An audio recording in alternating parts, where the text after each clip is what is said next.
Hey guys, what's up? The Silent Assassin 666 here, doing the first ever review.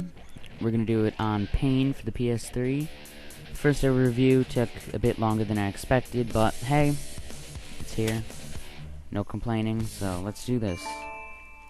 The whole point of Pain is basically you take a character, you put them in this huge slingshot in the middle of downtown, and you launch them into anything and everything in the city to try to rack up the most points. The more objects you hit and the more pain you inflict on yourself, you rack up more of a multiplier and your score increases more. The first thing you'll notice is the rock music as it's loading, and in the menu. I believe this is the only actual music you will hear in the whole game. However, that's not actually so bad, as you will see soon enough why that isn't actually that bad. Checking purchases. We'll start at the bottom. Community. It's pretty much just the Pain website that you can access on the computer. It's the same thing. There's nothing really special about it. You have to be connected to the internet, obviously, to get to here.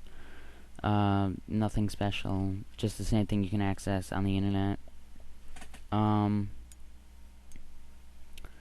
Yeah. So we'll go back to the main menu. Jukebox. Okay, here's something special. On your hard drive, you have songs, and if they're MP3, they can be inputted here. And I'll just pick a random song, and you can play it. Yeah, I've got some techno going on there. You can play it here, and I'll just stop it. All your MP3 music files can be imported into the game. The extras is basically just the control option. You got the controller, the audio settings, credits, nothing special. Auto saving. Crash Course. Crash Course is basically just the tutorial for the game. You have to beat the tutorial in order to unlock any of the single player and multiplayer stuff, which, if you're really that bad at the game, sucks, but I didn't find it to be really any of a problem at all. Some more auto-saving. Trophies. These are the main things in the game. There's a set for each mode in the game. None of them actually do anything except for the unlockables, which unlock characters and levels and things like that. Multiplayer. One level downtown. Horse. Basically, if you've ever played Horse, it's the same thing really, except Player 1 launches their character at an object. The second player has to launch their character at the same object but try to get a higher score. The first person to spell horse loses. Fun with explosives. I'll show you that.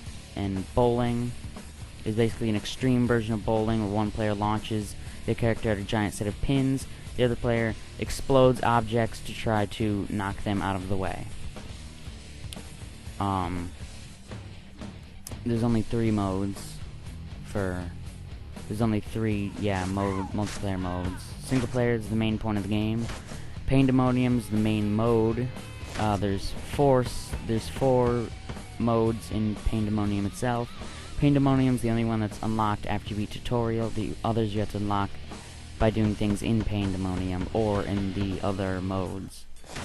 You've got Jarvis, who's the main character you unlock at the beginning of the game. He's got 3 skins.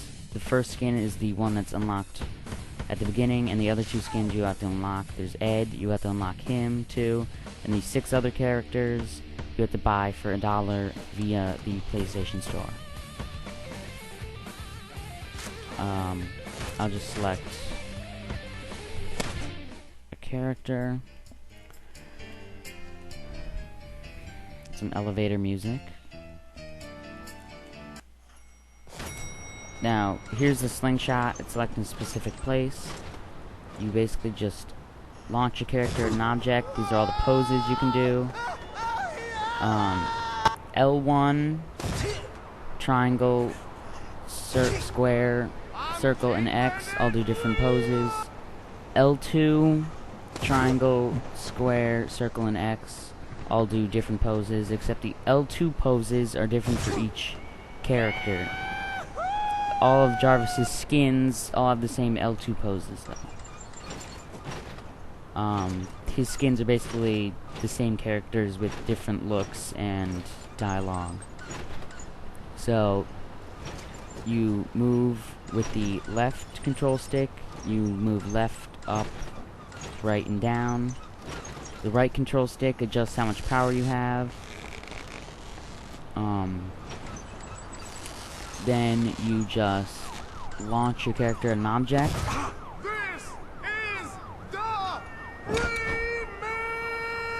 A dialogue like that is different for every character. And if you do a pose for long enough, you get a styling marker, which is basically the first multiplier thing you get. You ooch.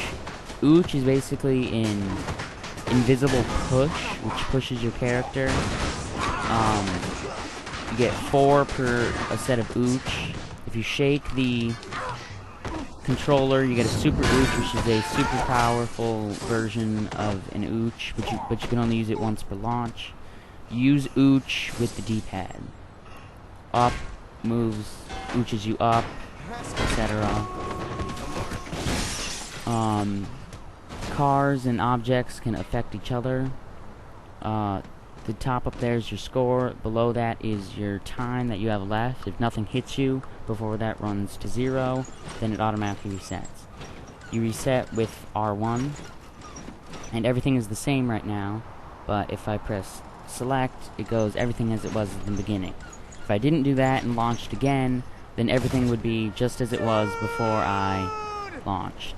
To grab, you press triangle, square, circle, or X, and then you grab onto an object and ooch with it to move, and then if you let go of that button, you let go of the object. We reset again. We can break glass too. You just slam right into it and it shatters.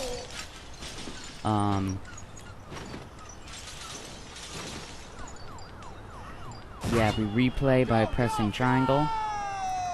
The top, the up on the D-pad is play. When you're in the down position, left is rewind 1 frame.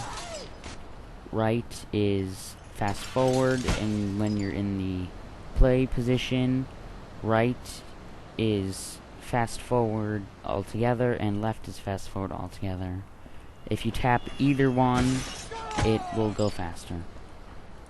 Oh yeah, right there. R2, the bird's eye view. You hold it and you keep it in that position. It shows you the whole map. L2 toggles free cam. Free cam lets you roam everywhere. There's also a bunch of Easter eggs like that. That explains itself, really. Those are all over the city. You'll spend forever finding them. They're on everything. Usually you won't notice them unless you go into replay. If you press L3, you access the jukebox and you can play a song or whatever while you're playing the game, which serves as the music for the game. But it doesn't mute everything. There are still sound effects and such in the game. You can stop that also. And there's the menu, the results. Just shows you the results from your specific session. HUD on. Here's HUD off. And this is HUD on. There's not that much of a difference, but you would see it more better. You would see it more of a distinctive difference if I actually launched. But whatever. I prefer to have the HUD on anyway. Mime Toss. You have 3 difficulties: normal, hard, and painful. Normal is unlocked at the beginning. If you get a gold on normal, you unlock hard, and I'm pretty sure if you get a gold on hard, you unlock painful. They get harder, obviously, as you go down. Painful is the only one with a leaderboard, though. You select any character you want. I'll just pick Ed. Some more loading.